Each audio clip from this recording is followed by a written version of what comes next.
I just always believed that if I kept my head down and I worked really hard, someone would notice. Welcome to StaffBuffalo's Pain Points podcast. Welcome to the next episode of the Pain Points podcast. I have Tina Hassler here, managing partner of Sandhill Investment Management. Thank you so much for coming today. Thanks for having me. I would love to know everything about you. So, how do you get to be managing partner at an investment firm? Can you go through your career and even college? What makes you tick? Yeah, I'd be happy to. I went to UConn for school. I was a big basketball fan and wanted to go to a basketball school. Awesome. Ironic because I'm not even 5 feet tall.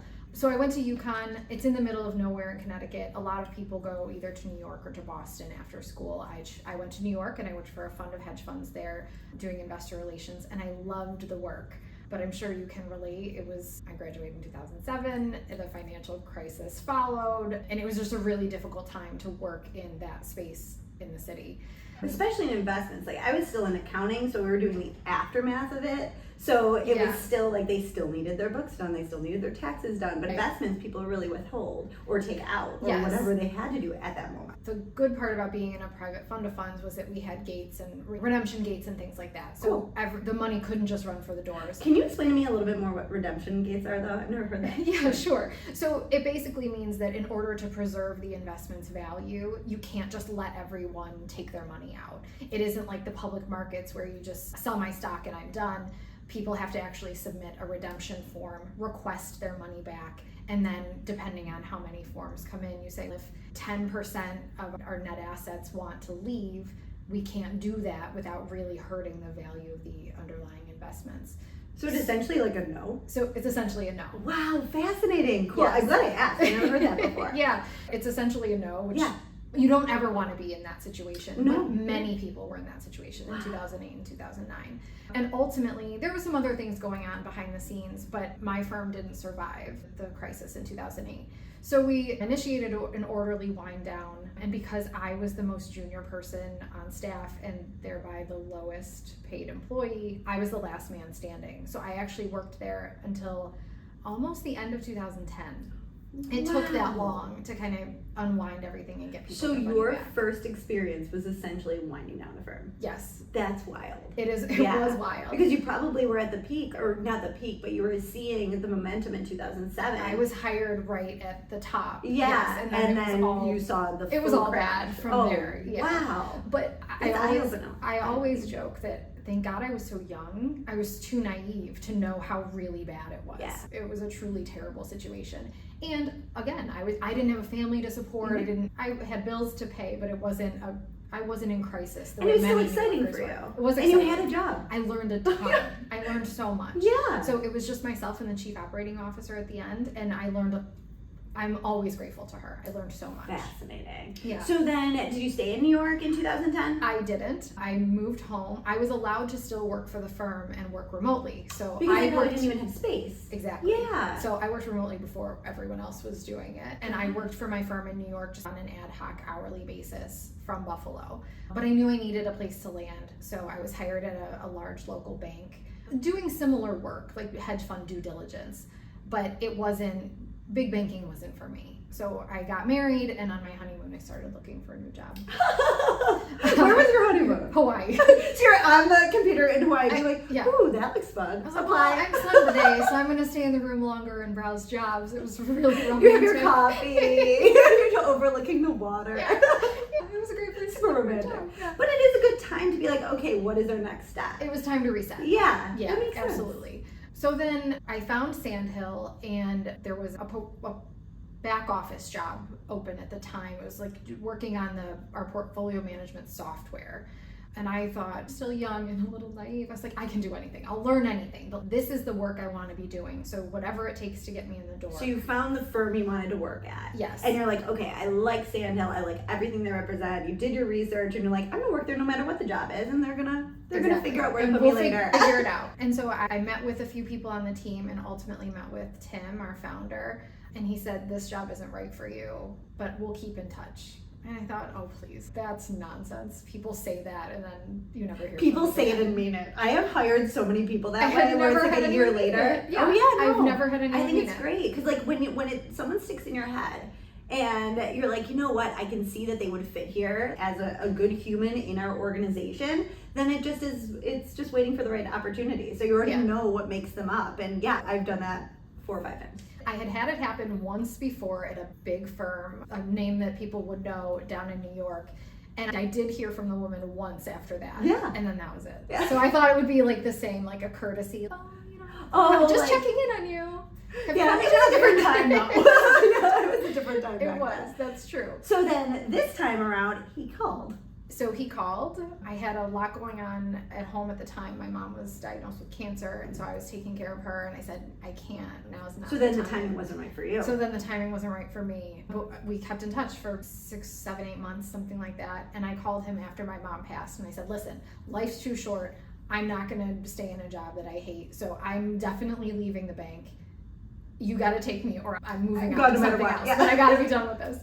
And he said, okay, we'll find a place for you. That's excellent. Yeah. And I've been here ever since. So the timing worked. The timing worked. Yeah, it really was. I think the universe will take care of you in the end and put you where you're supposed to be. What is meant for you won't miss you. Oh, I like that. Yeah. I like that I think a lot. It's true. Yeah. And you have to be open to it though. I mean, yes. like at that time, you're like, I can reach out back. Because we've created that relationship, now I'm going to let him know if the timing's right. Exactly. And so I think that's wonderful. And if people don't take that, though, a lot of times people wouldn't do that. That was the opportunity that you just seized. And I think that's awesome. Yeah. I knew Sandhill is so special. We're one of the only firms in Buffalo that does what we do, where we do our own research, we do our own investing. We're not farming everything out to a different place. There's no call center. You're talking to a real live person. It's very New York boutique investment feel in Buffalo. And so that. I couldn't not. You're like, I'm drawn to it. Yeah, yes. I couldn't not do anything it took to be here. And so I did do anything it took. Yeah. So where did you start? What was your starting place? So I started in operations, which basically meant like anything that needed doing, I was doing, which included sitting at a reception desk, answering the phone, and helping with really pretty low-level administrative tasks. Anything, getting water from meetings, anything. Yeah, exactly. I will learn Ordering anything. the water. Absolutely. Yes. Yeah. It was everything. And then also other more technical things as well, trade allocations and calling trade desks and building relationships with clients. I was super lucky very early on to be supporting one of the more senior partners, Larry, who's still my mentor, and I think of him like a father. He's at the absolute best. For anybody watching that knows Larry, he's the best. Don't understand. He's the best. And so he and I really became a team, and my role evolved more into the client service side of things. And then now, were you on the client service side before ever? I was. Okay, yeah. So this is natural to you to get back to that. I have a servant's heart. I just want to help and do whatever I can to take that next step for someone to make their life easier. And so client service has always been, in college I worked in private aviation doing client service. So it's always just been in my nature. Private aviation. Like the planes you fly around. Yeah, the charter jets. Can you just tell me a little bit about that? I am fascinated about jobs everywhere. So what was that job like? It was awesome. It was so That's why I'm asking. Yeah, it was so much fun. It's really, everyone is just someone else's secretary at the end of the day, right? I'm also my children's secretary now. Same. But so it very much is, we had some very prominent New Yorkers who flew with us that it was my job to make sure that I knew they liked Diet Coke and it had to be on ice and it had to be on the plane. If that meant I was doing it myself, that's what it meant. If you know, going to the store, you're grabbing the ice. There were the business was built on the back of people that work in Manhattan oftentimes have a home elsewhere. Yeah. So a lot of men that worked on Wall Street in New York would have a home on Martha's Vineyard or Nantucket. And so they would get together on a Thursday or Friday night and they would share a private jet out to the island. So they would commute back and forth. Yeah. The company I worked for, Tradewind Aviation, they're also amazing. They built a business on that. That is so they cool. started matching people to share a private jet. So they started this shared charter business to fly people from New York, from out of the city, from Teterboro and White Plains, out to Nantucket and Martha's Vineyard on the weekends. Friday to Monday. Exactly. So people would reverse commute. Nantucket is known for fog, so it was it was a lot of late nights and figuring out how to get people there when we couldn't land in the fog and get people out on 6 a.m. on Monday morning when we couldn't take off in the fog. It was so much fun. And it's 24 hours. It's 24 hours. Because like you said, that servant mentality, you're like, okay, whatever you guys need, we're going to get you where you need to go because we know you need to be at work on Monday at 8 We'll get you to the ferry in Hyannis if we can't land on the island. So it was super fun. All the pilots oftentimes will start out in private aviation to build their hours before they go to the airlines. So it was all young people my age. It was so much fun. That sounds like it's wild. hard work. Like Yeah. you're working your hardest when everyone else is off. We're coming up on 4th of July weekend. Mm-hmm. I would have been insane. I would have worked 40 hours just in 3 days over the 4th of July weekend. Because it's like, I want to leave on Saturday. I want to come back on Sunday. Exactly. Yes. So That's why. You work your hardest when everyone else is on vacation. And that part got to be very difficult, but I loved it. It was That's really so cool. much fun, and it's so interesting, and I'll know I've made it one day when I am chartering my own plane. To your second house. in Yeah, Nantucket. exactly. No, I Yeah, love not that. Nantucket, too foggy, but Yeah, someplace good else. point. Good point. You'll have your choice. Yes, yeah, here's hoping. So, okay, sorry. No, it's back great. to where we are now. So, Yeah, so- sorry, that took me for a loop. No, that's okay. The point was service. Yeah. Yeah. So I have always loved service. I love providing great service. I think an experience can make or break any situation. You can go to Disney, the most magical place on earth, and if you're standing in lines all day and having a lousy experience, who cares, right? Yeah. So service is super important to me and providing a great experience. And so that was really my passion project here. And eventually I went back to Tim, our founder, and I said, listen, I want to run client service. I want to have my own team. I don't want to be part of operations. I want to have my own thing and make it my own. He said, okay, great, run with it. No, do you think the operational background, though, gives you like Super more important. insight into everything? Yeah, Yes. and how things function and how things run and what Yes. you need to provide that client service. Absolutely. Yeah, so I you're think- taking little parts from every single job you've ever had to be like, Yeah. let me put it into this one. Yes, Yep. and I think anyone that comes into a job that says, oh, that's beneath me, I think is so the wrong approach, because I am so much more effective at my job because I know all the pieces. Having that foundation of knowing brick by brick how the foundation was laid, it's critical. And Absolutely. I think everyone should be so lucky to have that experience. Yeah. And the curiosity to do so. Yeah. Yeah, because if you weren't curious how things worked, you wouldn't have been good in that ops role. You wouldn't have Yes. been trying to find the solutions. You can't make Yeah. things better if you don't know how they work. Exactly. Yeah. Yeah. So you're like, let me figure it out first. So then back into client facing, back into really, I want to manage this whole thing. Yeah. Tell me how you did that. And first of all, he trusted you, which is amazing. Yeah, Yeah. well, at that point, this was probably, 18, 19, something like that, maybe 18. So I had been here 5 years. He knew my work product Okay. and he knew my work ethic. And the clients you've already been working with. Exactly. And clients, I think, by and large, like me, so that helped. It does certainly. help. Yeah. And I just really believed that if I modeled that for the team, everything else would follow. And I think by and large it has. Yeah. So I wasn't in that role, the director of client service role, for very long, because a couple of the more senior partners decided they'd like to start an exit ramp. So I actually became an advisor, helping them actually manage and advise on their book of business. Walk me through this a little bit more. How does that work? You're in a firm, you've got all the partners and everything like that. How does the exit plans work? Like, how does that, you're talking about retirement, right? Yeah. So like, how do you take that huge book of business, all those relationships you've built, and how do you successfully transfer that? You're Still watching doing it in it. real Yeah, time. yeah. It's still happening, but it's all relationship based, Mhm. right? So the primary advisor took a look at his client base and said, I think this would be a good fit here, I think that would be a good fit there, and just divided it out that way, and added people as junior advisors underneath Good. him, so that way there's an opportunity to take your time and get to know. Because sometimes it doesn't work. Certain personalities don't actually mesh, and then it's almost a no harm, no foul. I'll just add a Switch different second. Yeah. It's okay.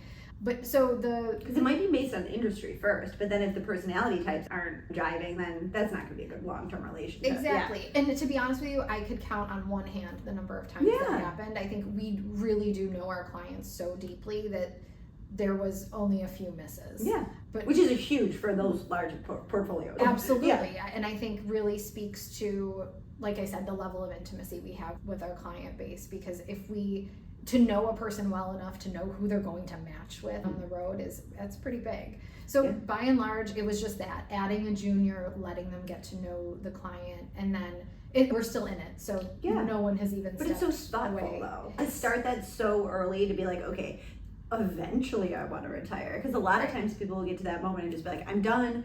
And then Well, everyone in is most left holding industries the they bag. can though. And True. if you're a CPA, you can, maybe not a CPA, That's a very relationship, relationship based, but if you're an attorney, I think you can say, I'm all set now. Yeah, I'm especially gonna move on to as something things else. close. Yeah, you can just wrap Right, them you up can and just be, continue. well, that case is done and I'm moving, I'm not depending going on to what take you a new focus on. case. Yeah, absolutely. Doctors, same thing. I think one day you genuinely can just be like, thank you, I'm all set. It's been a good run. Yeah. But we really want, it's important to us that people feel comfortable. You're dealing with their intimate, their money, you know a lot about probably their personal, professional lives. So much. Yeah. Yeah. That you're like, oh, okay, don't do that because you want this in the future. So let's help you work through that, or whatever it is. I had a client say to me recently, you're great at managing my money, but you're such a good therapist. That's really how some people think of it, is money is such a sensitive and charged topic for people that they really do come to rely on us. And so that comfortability is chiefly important.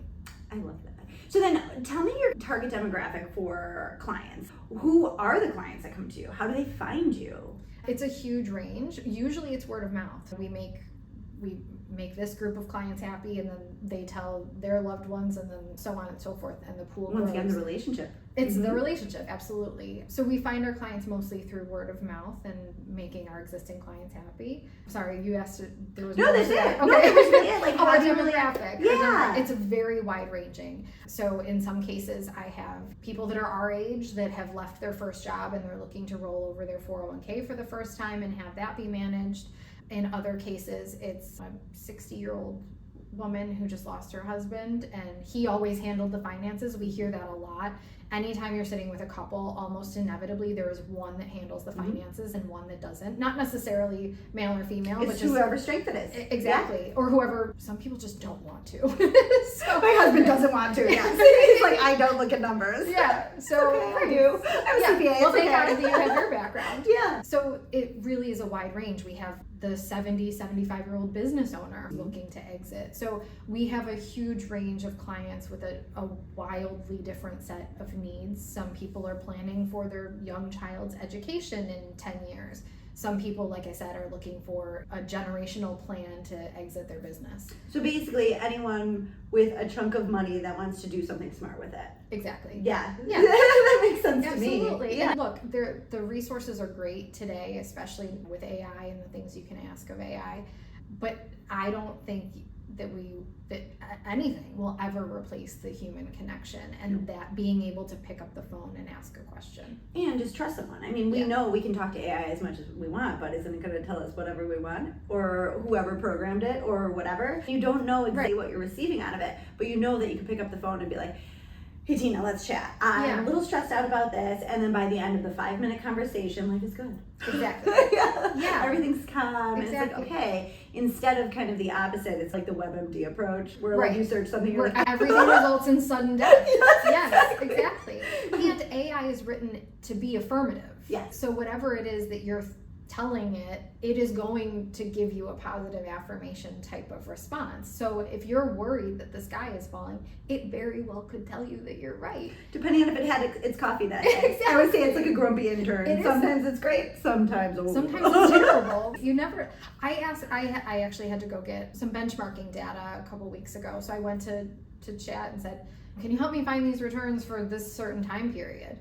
And it gave me a wild response that was completely inaccurate. So you really have to be very careful. You have to yell at it and it'll be like, oh yeah, you're right. It's like, I am right. I am right, but what if I didn't have the presence of mind to correct it? And I think that is going to be a whole different conversation with people coming up and learning through the educational system and their career of learning AI before they know that AI can be wrong. 100%. You have to have perspective in order to be like, that's not 100%. But for someone like me, and I'm sure your CPA background freaks out about it, it's very alarming that people are like, chat said, and I'm like, ooh, let's talk this through. It will give you 6 different answers if you ask it what 2 times 6 is sometimes. Exactly. So it just depends on the day. Yes. Yeah, and when people put everything into it, it's like, okay, it's a good tool, but it's not your be all end just all. a tool. Yeah, so if someone can look at that tool and then call you and be like, hey, I did all this research, but I have no idea what I'm doing. Yes. And then it's, okay, good start, let's talk through this. So even that, you should be able to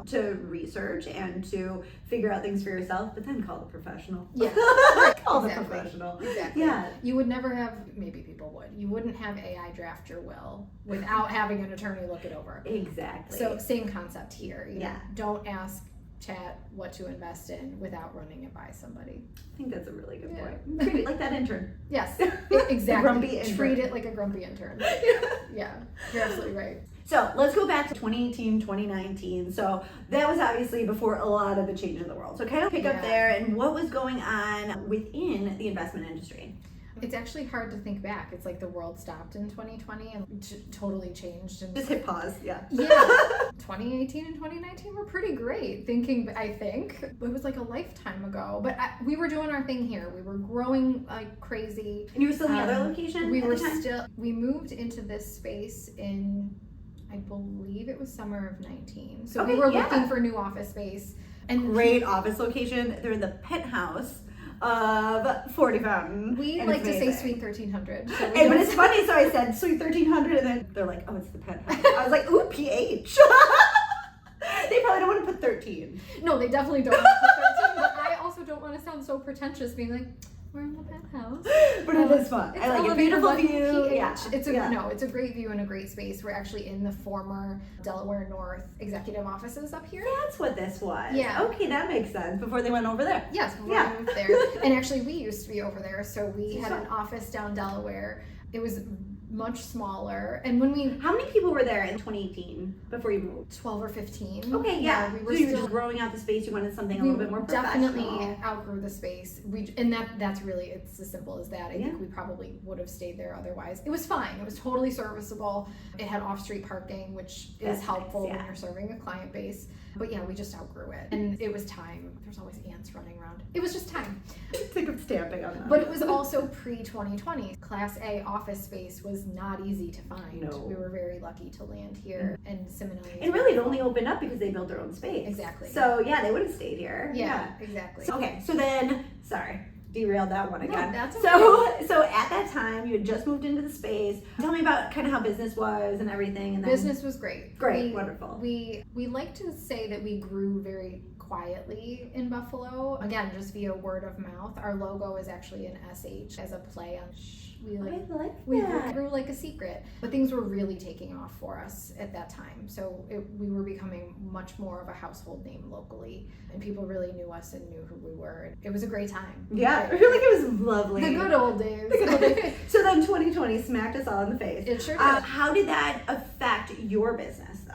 So in terms of work from home, we really did. The research team, they work very closely together and are literally physically together all the time. So and just chatting about things and investments and ideas. Oh, did you see this? Just the excitement of it. They're into it. Yes, no, they love it. I mean, it really They're is into it. who they are. But also we go really deep on our holding companies. They're constantly on the phone with the CFOs of our holdings, on the phone with CEOs, on the phone with investor relations, and they do all the calls together. So they are literally always in the conference room together having these calls and so they don't even have to repeat anything. It's like, okay, we all heard it. All heard the same thing. Yeah. So they continued to come to the office to be together every day. Good for them. Everyone else stayed home as a respect for the research team. Like, we're not going to bring our germs in. You had little kids at the time. I had little kids at the time. That was a whole thing. I went to the office all the time. Did you? But no one else really was there. Yeah. So whoever wanted to go, it was like we could all be on different floors or different rooms and stuff like that. And that's kind of how we managed it. And this space we joke about it, this space really is designed for COVID because we all have separate offices. True. So we are separate. And truth be told, I hated being home during COVID. I desperately wanted to be back here. So that's what I did. I had to have the separation. So I went to work every day and it was like, it's sitting here empty, might as well be here. Yeah. And commuting was fabulous at the time. It was amazing. It was just like nobody's there, no schools. Yeah, no one was in school. Our kids were all at home. My husband works in manufacturing, so virtually no one was in his facility. He was at home. I was at home. It was like, I gotta get out of here. And you work all the time. Because your work is in your home, you wake up and you're like, let me get a couple things done. Mm-hmm. And then the kids go to bed and I'm like, let me get a couple things. Absolutely. It just never stops. Yeah. So anyway, that was a tough time. And eventually, maybe... Was the business affected too much by it? The business was affected in that there was essentially a stock market crash in March of 2020. So things bounced back much quicker than anyone ever anticipated. But then don't forget, there was supply chain disruption. There was crazy inflation. Everything was spiking or things were either spiking or diving. It was wild. It was a wild time Wild West. in the business. Yes. Yes. But it was, in the scheme of things, relatively short-lived. Good. I think the low was the 20s of March, and then things really, it was a V-shaped recovery, we call it, where things by fall were pretty well back to normal. That's what. Just in terms of stock market prices. Yeah. And 21 was bumpy as well, but again, it wasn't nearly the long drawn out recessionary environment. It was because there wasn't a structural problem in the way that there was in 2008. It just had to flow through the system. It had to flush out. Yes. Yeah. Unfortunately, though, it didn't really flush out until 2022 when the Fed started increasing rates. So that created a whole other problem. When the Fed increases rates, that's bad for stocks, and normally bonds serve as your ballast in an environment like that. Because it's the steady Eddie type thing. Exactly. Because it's low risk, low reward, 3-4% per year is pretty much the best you can hope for, and bonds normally do that. But in an increasing rate environment, bond prices also fluctuate wildly. Bond prices went down alongside stocks for the first time in 40 years or something crazy like that. So it didn't do the opposite. It did not do the opposite. Wow. It did not serve as the ballast. So I think our, a 60-40 portfolios, which you hear about a lot in this business, our 60-40 portfolios were down. Not as significantly as they could have been. The bond funds and equity funds really were hurt in 2022. So we performed very well. But the point I'm trying to make is that it did take a long time from the onset of COVID to flush everything out of the system. Because there were other factors. Exactly. Pushing on it. That's fascinating. So then since 2022, since that, has it evened out a little bit? Because now we're 4 years later, believe it or not. We are 4 years later. But rates still haven't come down. From the Fed. Yeah. So that will be good for stocks eventually if we can ever get there. But do people get used to it though, so it comes back? Yeah, people do get used to it, absolutely. Now we're in this kind of constant tug of war with the administration though.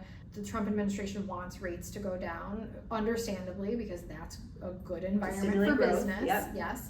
But there are all of these inflationary risks out there, and now with oil and the war with Iran, that's just kind of reignited inflation. So those things are at odds, and I think will be at odds for a while.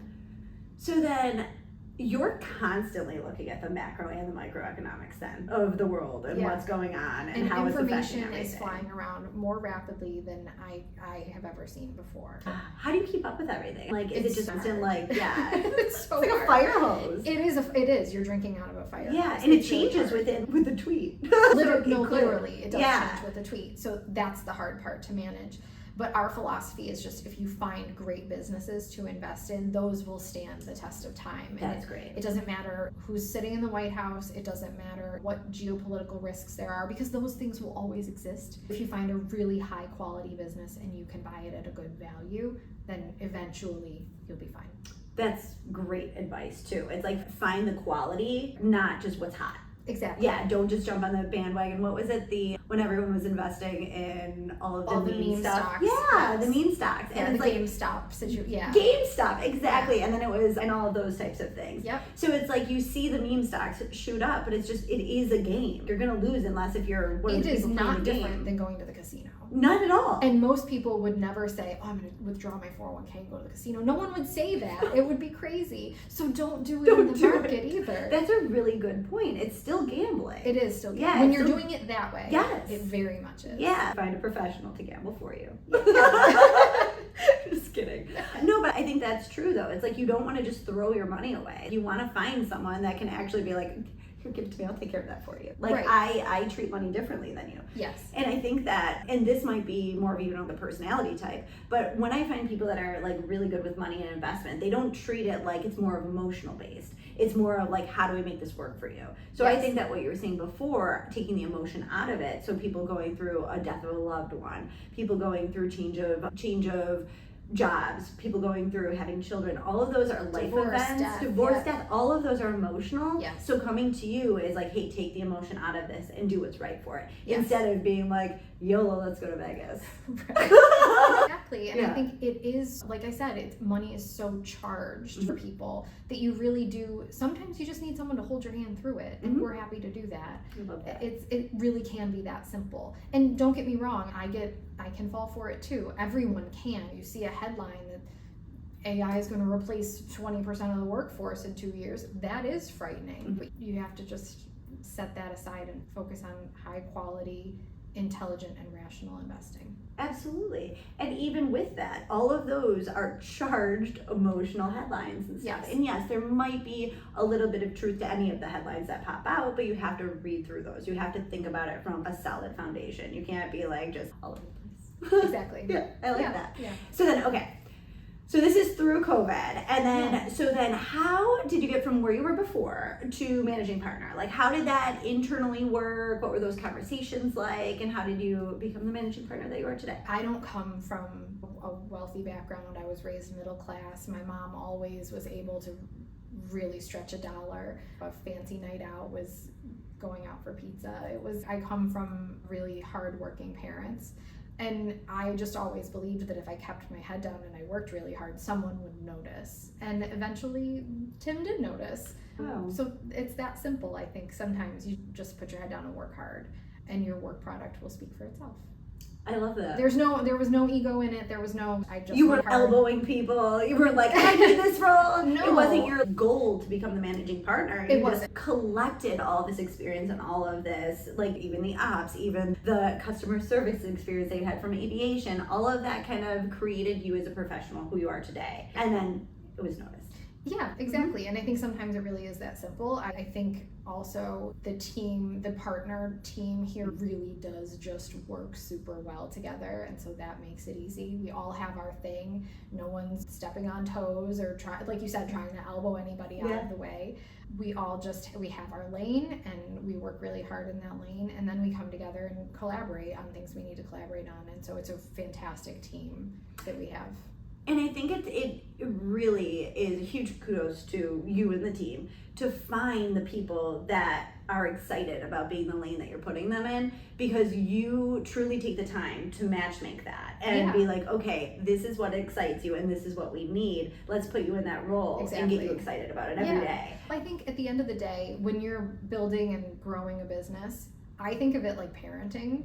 Right? Sandhill is like a 12-year-old kid that we are all responsible for raising together, and each of us have a different role in raising up that little person. Yeah. So some of us care about putting food on the table. Some of us care about making sure that there's good values instilled. Some of us care that they know how to tie their shoes.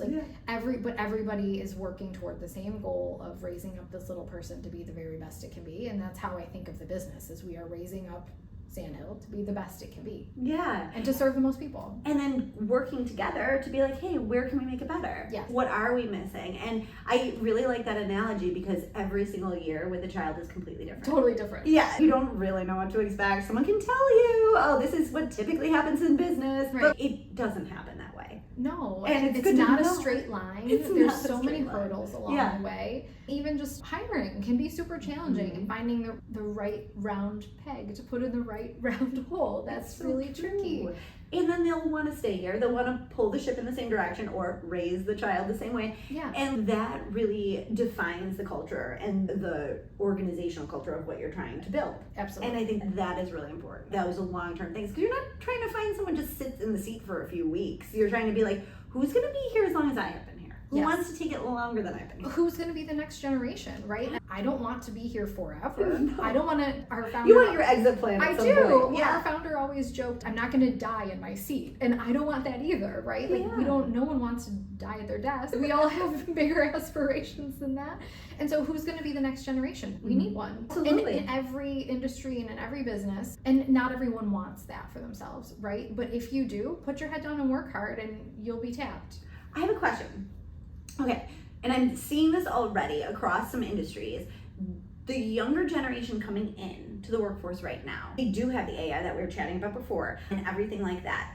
Is it harder to train the next generation on more of like the basics, the Dewey Decimal System of life? I think what is really hard, and jury's out, right? I'm not certain if you can train this or not. are the soft skills. Can you talk on the phone? Can you talk to a person? How do you interact with people? How do you make them feel? When you're used to this and being behind a screen, I think some of that like phone etiquette and those softer skills can get lost. And so I think that's the tricky part.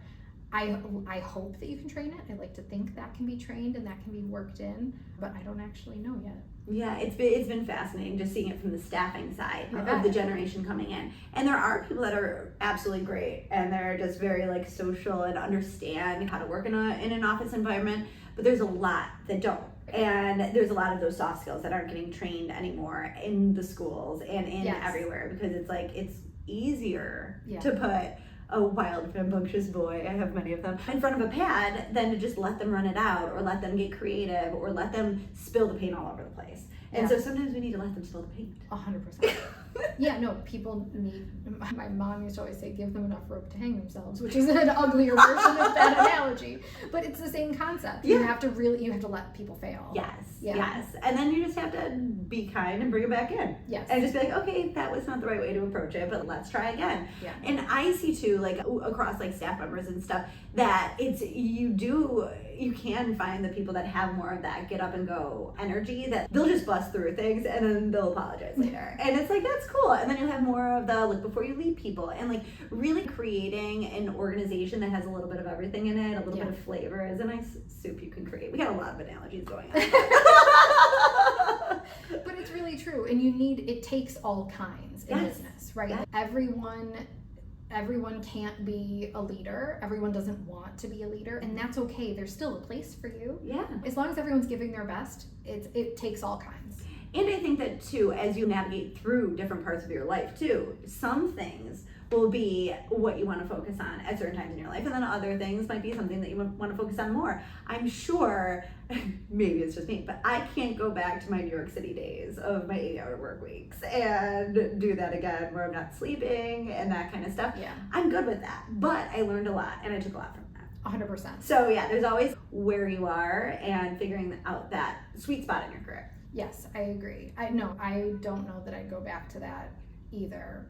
But I think when you're young and when you can give yourself to that, you should. You should. You really should. Yeah. Because it will pay off. And it's kind of the put your time in mentality. Yeah. But it's true. And have fun doing it. Every single job that I've ever had, I can give you the top 2 things I took away from it. 100%. Because you just bring it into your next role. Yeah. Even if you hated that job, there is something you learned. I actually think the ones you hate the most are the ones you learn the most from. Yes. Yeah. And I always tell people, write those things down that you hate and what you love, and then actually put away those types of opportunities that you won't like, that you won't enjoy, and really go after the ones that you can see. Well, that's just it. Because you're not doing anyone any favors by taking a job where you know you're going to dislike 80% of the tasks. Yes. You're doing no one any favors. You're not doing the leadership team any favors. You're not doing yourself any favors. So just don't. And you're not raising the kid properly. Exactly. You're the one sneaking them all the candy. You're the one that's putting them on their iPad and Putting telling them them on to be iPad. quiet. Yeah, exactly. We like the spread our company and give us clients, not the get on an iPad. Exactly. Yes, Exactly. Absolutely. Yeah. I love it. Tina, thank you so much. This has been absolutely such a blast to chat with you today and learn all about everything. Thank you. So, can you tell us where to find you, where to find Sandhill Investment? So, if I'm a client and I'm a potential client and I want to reach out, how do I do that? Yeah, so the easiest place to go is our website. It's Sandhill, SANDHILL-IM.com. You can find all the team info there, but call us. We love talking to people. So we're at 852-0279, and just ask for someone on the team. We'd be happy to help and chat. Pick up the phone. They're very personal people, and they'll help guide any kind of emotional, financial decisions that you look like you're going to be making. So thank you again so much, and I look forward to watching this later. Thanks, me too. Thanks for tuning in to today's episode of the Pain Points podcast. If you enjoyed what you heard, be sure to follow us so you never miss out on future episodes.